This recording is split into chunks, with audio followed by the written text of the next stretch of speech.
Muito bem, povo de Deus, que a graça e a misericórdia do nosso Deus esteja sobre a vida de todos. Hoje é sexta-feira, dia 19 de setembro de 2025, né? Estamos juntos mais uma vez nesta manhã. Espero que esteja tudo bem com todos, né? E que a graça e a misericórdia do nosso Deus esteja sobre a vida de todos, né? Tá bom, missionária? A missionária está passando aqui. Ela está indo ali para o nosso ponto de fé, né? Nós estamos convidando o povo, que nesse sábado a gente vai ter aqui uma reunião especial, né? Das causas impossíveis, né? E nós estamos convidando as pessoas para estar conosco aqui nesse sábado, às 9 horas da manhã, né? Daqui a pouco eu vou falar mais sobre isso. Vamos agora ao nosso estudo, né?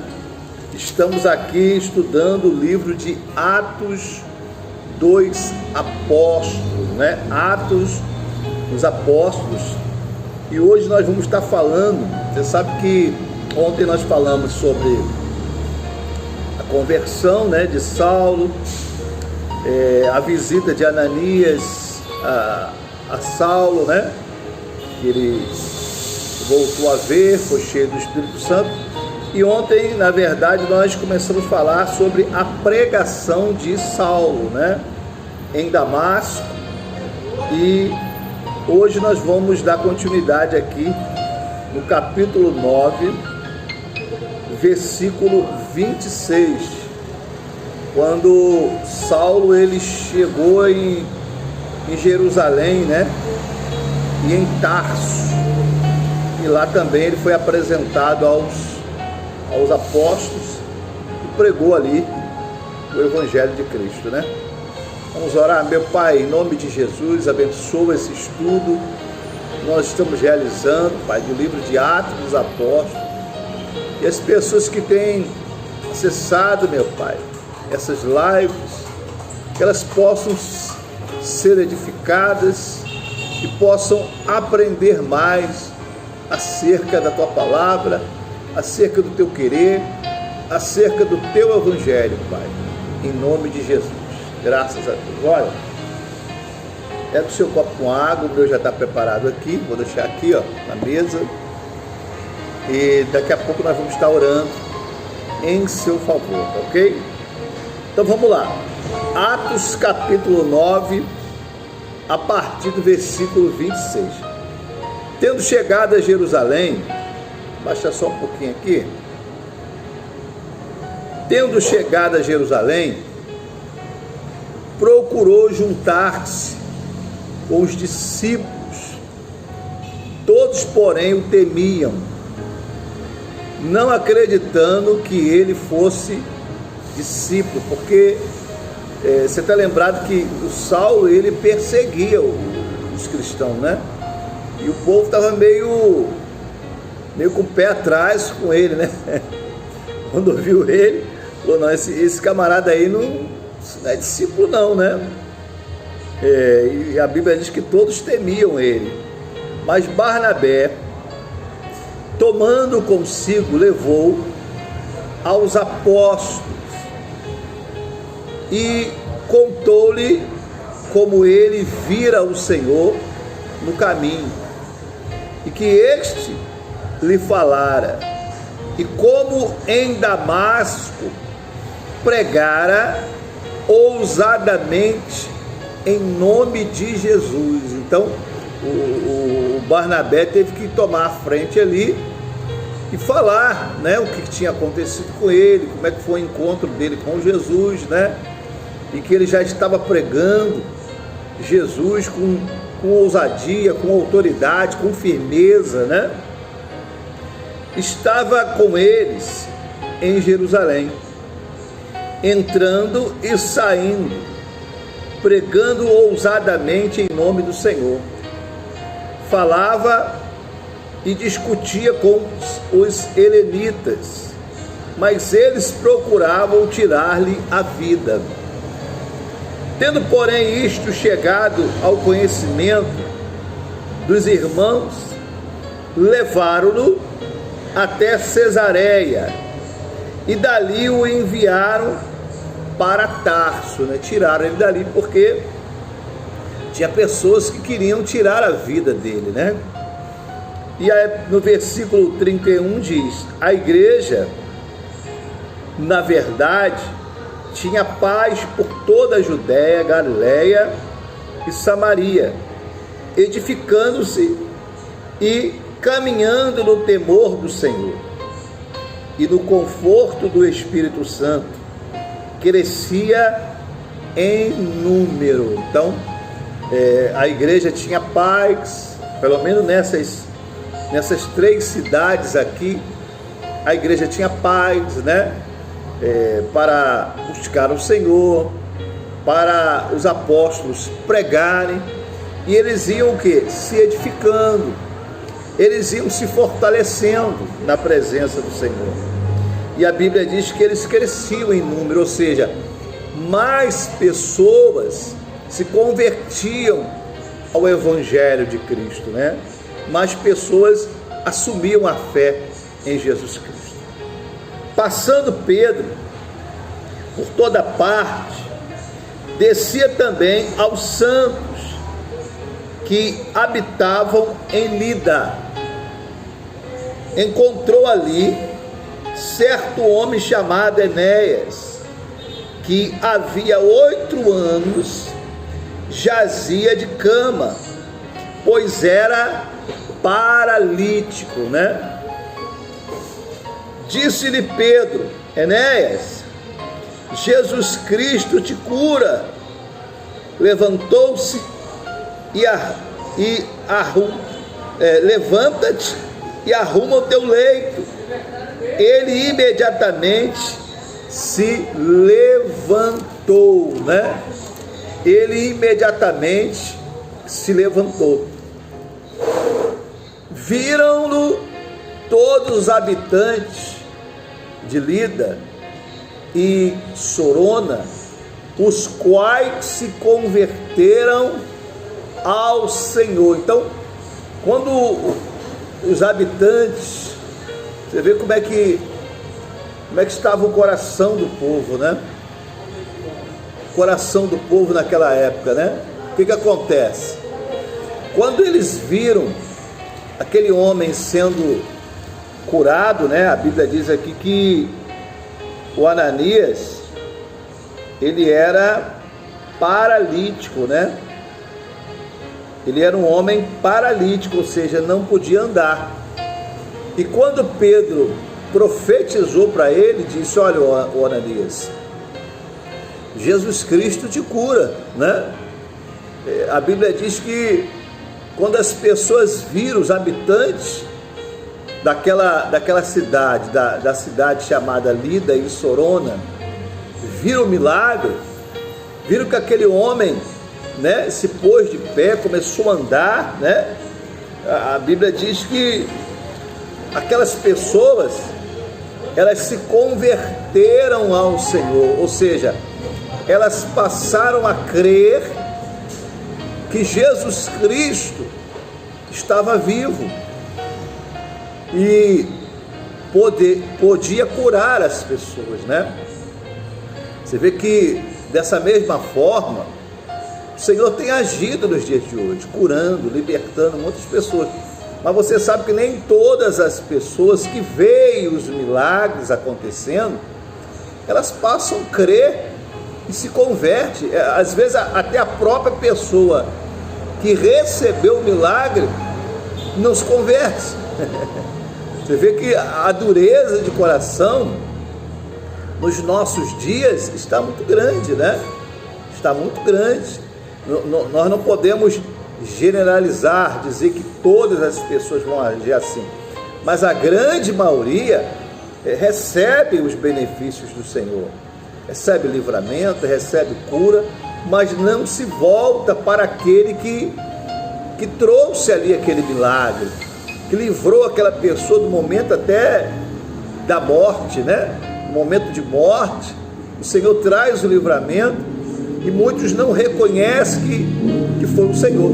Já nesse caso aqui, aquele povo se converteu, né? A Bíblia diz aqui, os quais se converteram ao Senhor, ou seja, eles começaram a crer em Jesus, eles começaram a professar a sua fé em Jesus, porque da cabeça deles eles pensaram, poxa, esse homem já está paralítico aí há tantos anos, há muito tempo, e agora quando o homem de Deus clamou o nome de Jesus, esse homem foi curado, foi restaurado. Então eles passaram a crer em Cristo Jesus nosso Senhor. E agora houve aqui outro milagre, presta atenção. Havia em Jope uma discípula por nome Tabita, nome este que traduzido quer dizer Dorca.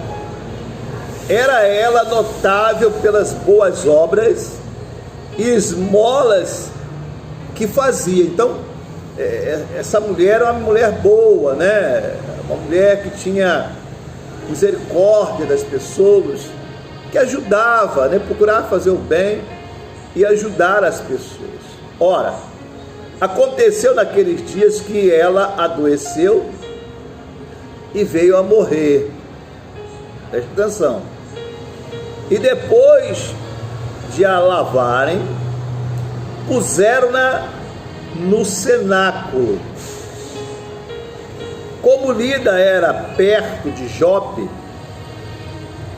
ouvindo os discípulos que Pedro estava ali, enviaram-lhe 2 homens e lhe pedisse: não demores em vir ter conosco. Pedro atendeu e foi com eles. Tendo chegado, conduziram-lhe para o cenáculo, e todas as viúvas o cercaram, chorando, e mostrando-lhe túnicas e vestidos que Dorcas fizera enquanto estava com elas. Mas Pedro, tendo feito sair a todos, por que Pedro mandou sair a todos? Porque eles estavam movidos pelo sentimento, e para que pudesse acontecer algo sobrenatural, para que pudesse acontecer a intervenção do Senhor, as pessoas não podiam agir com os seus sentimentos, elas tinham que agir com o quê? Com a fé, acreditar que o Senhor poderia fazer um milagre ali. Então Pedro, ele mandou sair a todos, né?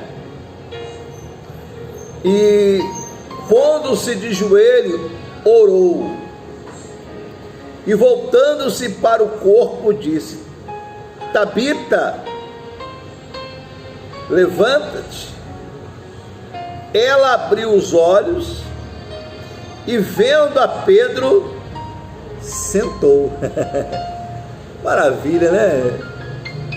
Coisa extraordinária, né?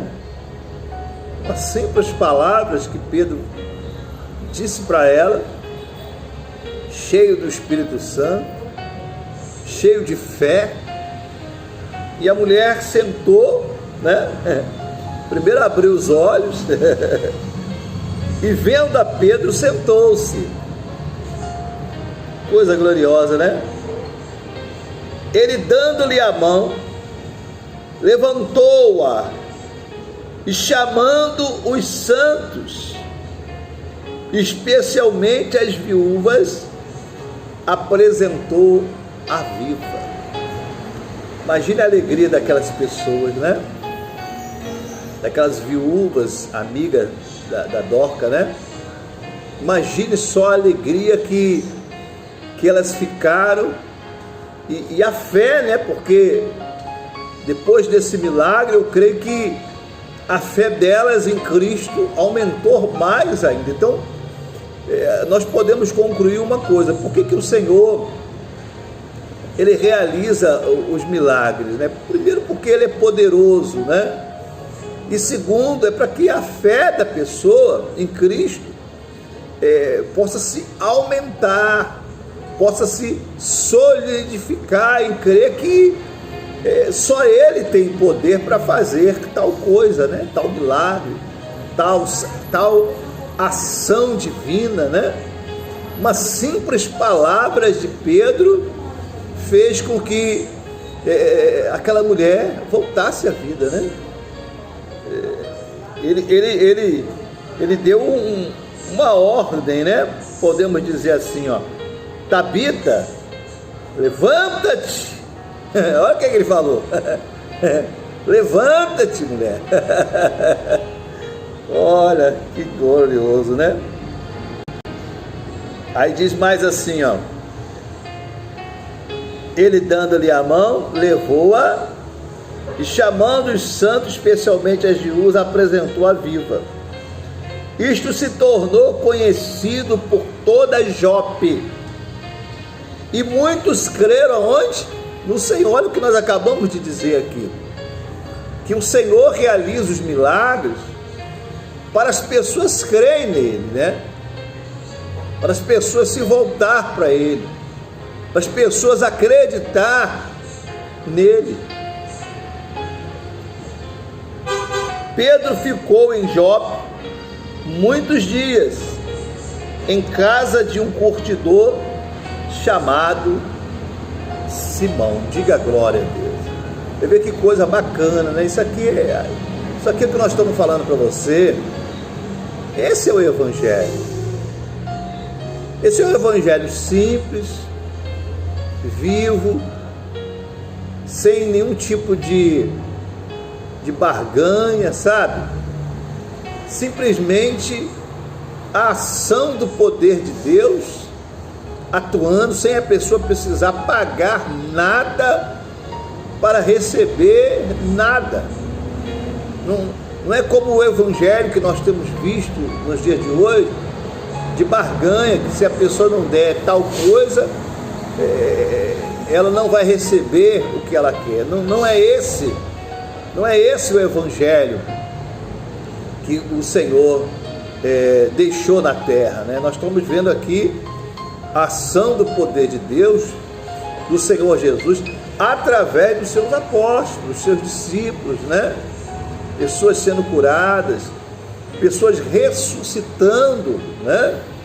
Ressuscitando a vida. Isso, gente, isso é maravilhoso, isso é tremendo, sabe?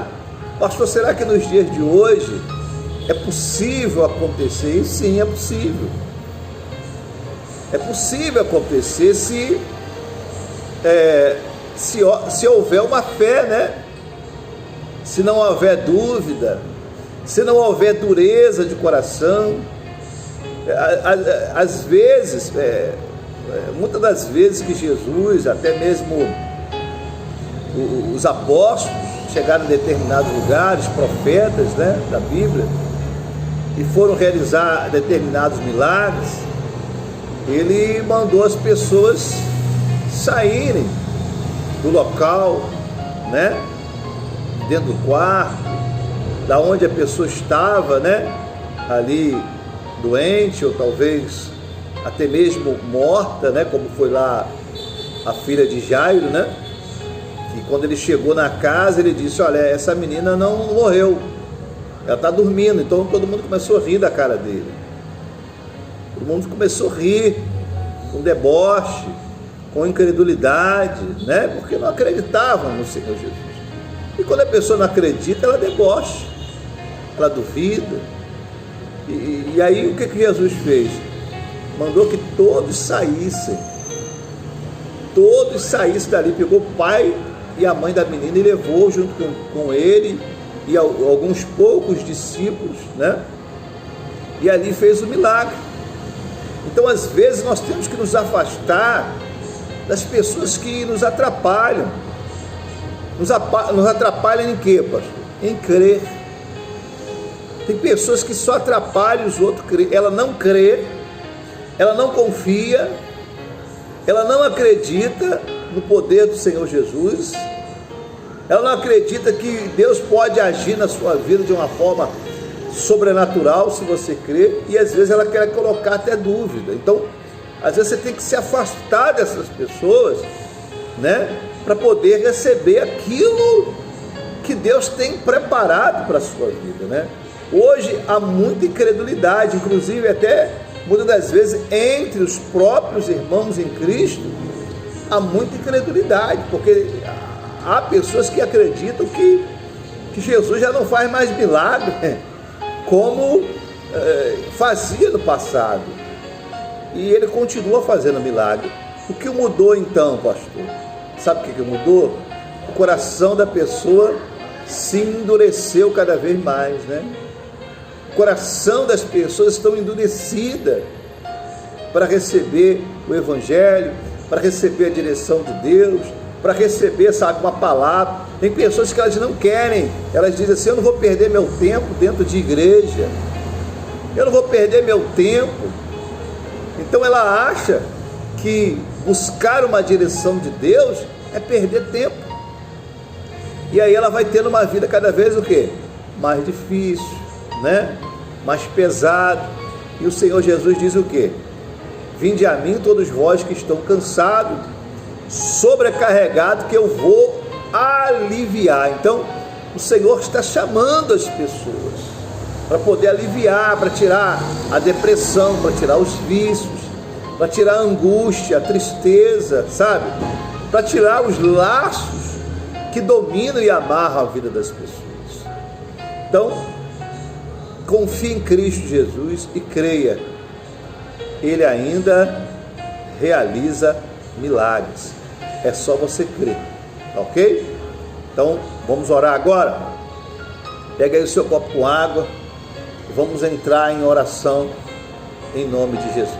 Pai amado, querido, louvado seja o teu nome, engrandecido seja o nome do Senhor. Pai, nós cremos na ação do teu poder, nós cremos, Pai, que em nome de Jesus Cristo, nosso Senhor e Salvador, nós cremos nas obras impossíveis, nós cremos no agir do teu poder. Então, meu Pai, toca agora em cada pessoa que ora conosco, Pai, com fé, essa pessoa que não duvida, mas ela crê somente que é possível agora mesmo ela ser tocada, Pai. Então toca no doente, toca naquele que está acamado, naquele que o médico já disse que não tem mais jeito, toca nesta pessoa que está angustiada, depressiva. Meu Pai, toca agora na vida dessa pessoa e remove agora toda a obra do mal, remove as doenças, remove a angústia, remove as amarrações que está jogando esse homem no buraco, essa mulher no buraco, meu Pai, com depressão. Ela não consegue uma porta de trabalho, a família dela está destruída, o casamento é só brigas, é só angústias. Meu Deus, remove agora toda a influência do mal que chegou na vida dessa pessoa, que chegou na casa dela, no casamento, na vida financeira, na vida física, na vida espiritual. Essa pessoa que está afastada e não consegue voltar para os teus caminhos, meu Deus, quebra agora essa obra maligna, e em nome de Jesus Cristo, diga: sai, e não volte nunca mais, em nome do Senhor Jesus. Pega aí o seu copo com água, meu Deus, consagra este copo com água, coloca unção e poder, Pai, para que quando esse meu amigo beber desta água, ele seja abençoado, em nome de Jesus. Amém.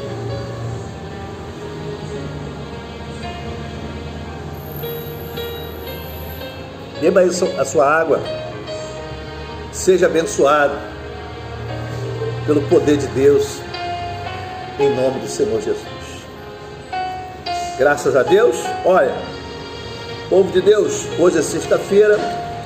Muito obrigado você que tem nos assistido aí através do Facebook, e a gente reposta essa live lá no YouTube para as pessoas que estiverem interessadas em aprender mais acerca das Escrituras Sagradas.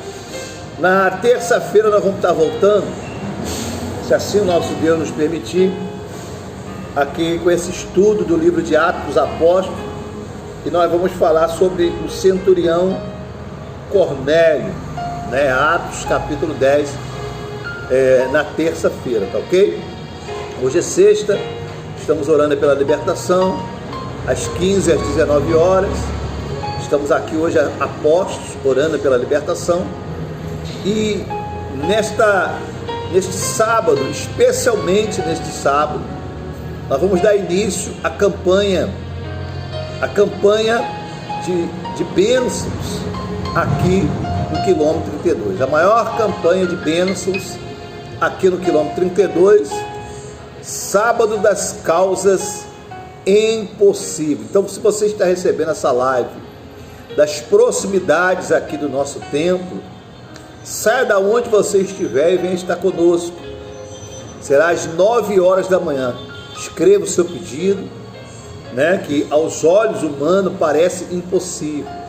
Nós vamos estar aqui em 10 horas de jejum, orando, clamando ao justo juiz que julgue a sua causa, que atenda o seu pedido, tá ok? Neste sábado, às 9 horas da manhã, sábado das causas impossíveis. Vai ser forte, hein? Prepare que vai ser forte. Estamos aqui localizados na Avenida A, ao lado do Agroluso, como também ao lado do Hortifruti, né? À minha direita fica o Agroluso, uma loja muito grande de ração que tem aqui. À minha esquerda tem o Hortifruti, né? Aqui no quilômetro 32, paralelo aqui à estrada Rio-São Paulo. Então você é o nosso convidado para este sábado, tá ok? Sábado das causas impossíveis. E na terça-feira vamos estar juntos aqui, se assim o nosso Deus nos permitir, tá ok?